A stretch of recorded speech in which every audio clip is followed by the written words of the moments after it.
Sud Radio, c'est votre avenir, le sujet du jour. Qui n'a jamais rêvé de faire de la télépathie? Et oui, effectivement. Il y a des techniques pour ça. Oui, et vous savez qu'on regarde souvent les gens qui font de la télépathie avec fascination.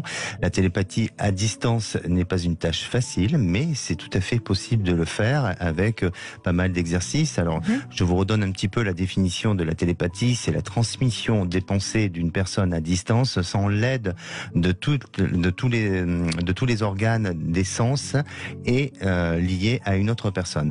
Et celui ou celle qui transmet l'information s'appelle le réducteur, et celui ou celle qui accepte l'information, on l'appelle le destinataire. Alors, nous remarquons très souvent des signes de télépathie dans la vie quotidienne, chacun d'entre nous.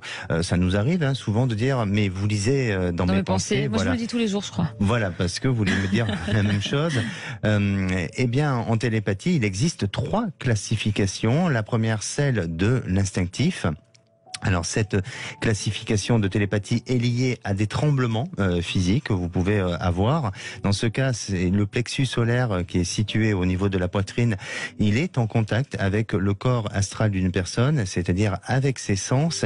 Et donc, ça vous permet d'avoir la capacité de devenir télépathe ou de recevoir et d'émettre l'information. La deuxième classification, c'est la télépathie mentale. C'est très rare, mais l'action se fait par le centre de la gorge. C'est pourquoi cette méthode n'est pas très courante. Et la troisième classification, c'est la télépathie intuitive. Alors, dans cette forme de télépathie, 3 centres sont activement impliqués.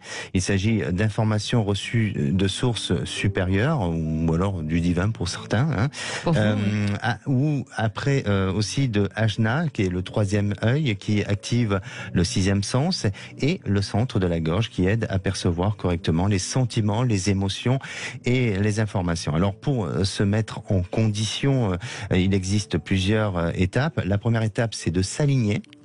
Alors, c'est très simple. Il est nécessaire de prendre une position confortable, d'imaginer un cordon lumineux qui traverse votre colonne vertébrale. Faites-le chez vous aussi. Voilà, qui traverse votre colonne vertébrale pour rejoindre ce qu'il y a au-dessus de nous, l'astral. Donc, vous imaginez ce mouvement-là. La deuxième étape, c'est la concentration. Effacer toutes les pensées que vous avez. Alors là, par contre, c'est compliqué. Voilà, exactement. Sortez du monde extérieur pour se concentrer et de faire en sorte qu'il n'y a que vous et votre interlocuteur télépathique. Arrêtez de m'envoyer des informations. Là. Je fais que recevoir de l'info et c'est pas très joli ce que je reçois. Oh non, ça c'est faux par contre.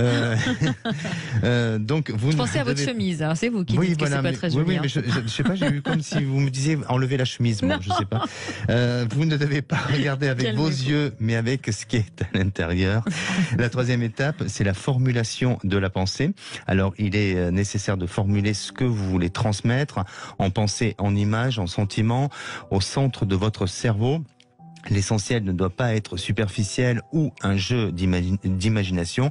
La quatrième étape, c'est la transmission directe. Imaginez donc comme un ballon d'information qui atteint votre interlocuteur télépathique.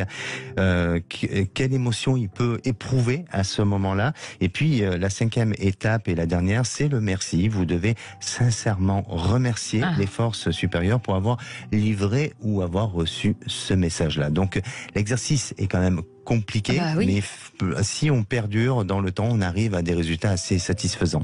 Donc, en tous les cas, j'ai bien reçu vos messages. Je vous remercie. Donc, c'est ça. Je vous ferai un retour ce soir par mail. Donc parmi les 3 formes de télépathie, vous êtes la dernière.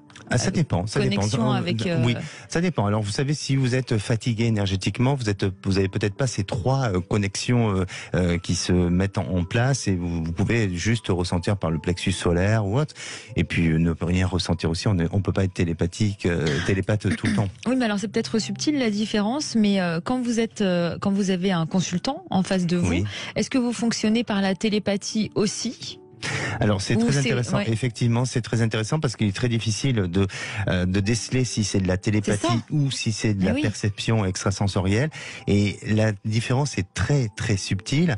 Plus il y a des précisions, plus on peut penser que c'est une forme de télépathie. D'accord. Et c'est pour ça que, mais c'est un sujet très intéressant. Oui, je pense qu'on va, vous me donnez une idée. Voilà. On va en parler. Là, voilà, c'est pas un message télépathique. Là, par contre, c'est une suggestion. Voilà. La semaine prochaine, j'ai fait de l'autosuggestion.